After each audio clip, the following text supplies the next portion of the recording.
పెంచాలి పెంచాలి పెంచాలి పెంచాలి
పెంచాలి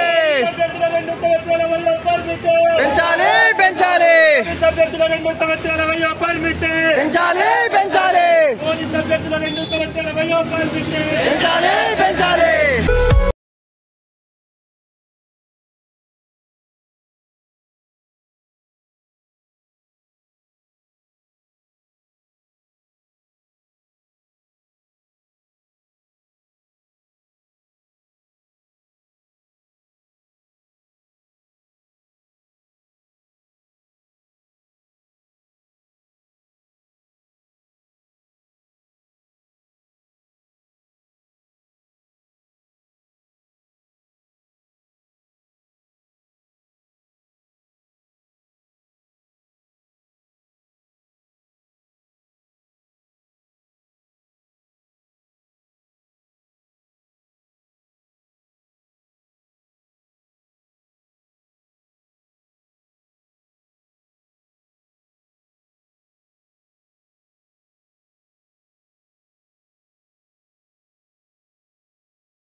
ఎస్ఐ కానిస్టేబుల్ ఎక్సైజ్ ఇతర యూనిఫామ్ ఉద్యోగాల వయో పరిమితిని పెంచాలని చెప్పి మరో 2 ఏళ్లు పెంచాలని చెప్పేసి నిరుద్యోగ జేఏసీ ఆధ్వర్యంలో పలు రోజులుగా పెద్ద ఎత్తున పోరాటాలు చేస్తున్నాం.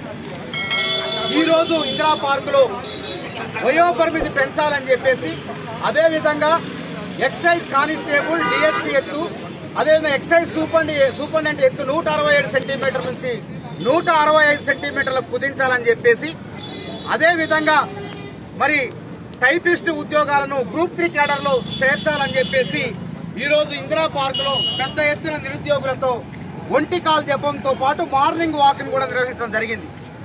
రాష్ట్ర ప్రభుత్వం వెంటనే స్పందించాలి. ఇది రాష్ట్ర ప్రభుత్వం చేసినటువంటి తప్పుకు నిరుద్యోగుల్ని బలి చేయొద్దు. ఆ రోజు 4 సంవత్సరాల నోటిఫికేషన్ జాప్యం మూలంగా చాలా మంది ఇప్పుడు విడుదల చేసినటువంటి నోటిఫికేషన్ కి దరఖాస్తు చేసుకోవడానికి అర్హులు కాలేకపోతున్నారు. ఇది ముమ్మాటికి రాష్ట్ర ప్రభుత్వం చేసిన తప్పుకు నిరుద్యోగుల శిక్ష అనుభవించొద్దని చెప్పేసి నిరుద్యోగ జేఏసీ డిమాండ్ చేస్తుంది.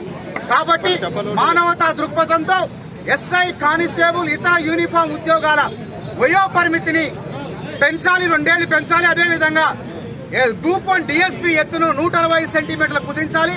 ఎక్సైజ్ సూపరింటెండెంట్ ఎత్తును 160 సెంటీమీటర్లకు కుదించాలి. ఎక్సైజ్ కానిస్టేబుల్ ఎత్తును 160 సెంటీమీటర్లకు కుదించి వయో పరిమితిని కూడా గతంలో ఉన్న విధంగా పెంచాల్సిందిగా డిమాండ్ చేస్తున్నాం. అదేవిధంగా వేరే రాష్ట్రాల్లో లేని నిబంధనలు మన రాష్ట్రంలో ఎందుకు?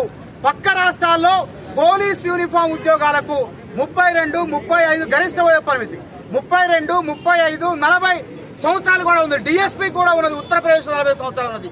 కాబట్టి యూపీఎస్సీ మార్గదర్శకాలను అనుసరించి డిఎస్పీ ఎత్తును కుదించాలి. ఐపీఎస్ కి 160 సెంటీమీటర్లు ఉంటే రాష్ట్రంలో డిఎస్పీకి 167 సెంటీమీటర్లు, ఎక్సైజ్ సూపరింటెండెంట్ కి 160 సెంటీమీటర్లు ఉండటం నిరుద్యోగులకు అన్యాయం చేసినట్లే. కాబట్టి రాష్ట్ర ప్రభుత్వం పెద్ద మనసుతో స్పందించి ఈ యొక్క నిరుద్యోగుల యొక్క డిమాండ్లన్నింటినీ కూడా పరిష్కరించాలి. పరిష్కరించకపోతే ఇప్పటి వరకు శాంతియుతంగా మేము ఆందోళన చేస్తున్నాం. ఒకవేళ ప్రభుత్వం మా యొక్క డిమాండ్లకు తలకు రాకుంటే మరి ఏ త్యాగానికైనా సిద్ధంగా ఉన్నామని చెప్పి రాష్ట్ర ప్రభుత్వాన్ని హెచ్చరిస్తున్నాం.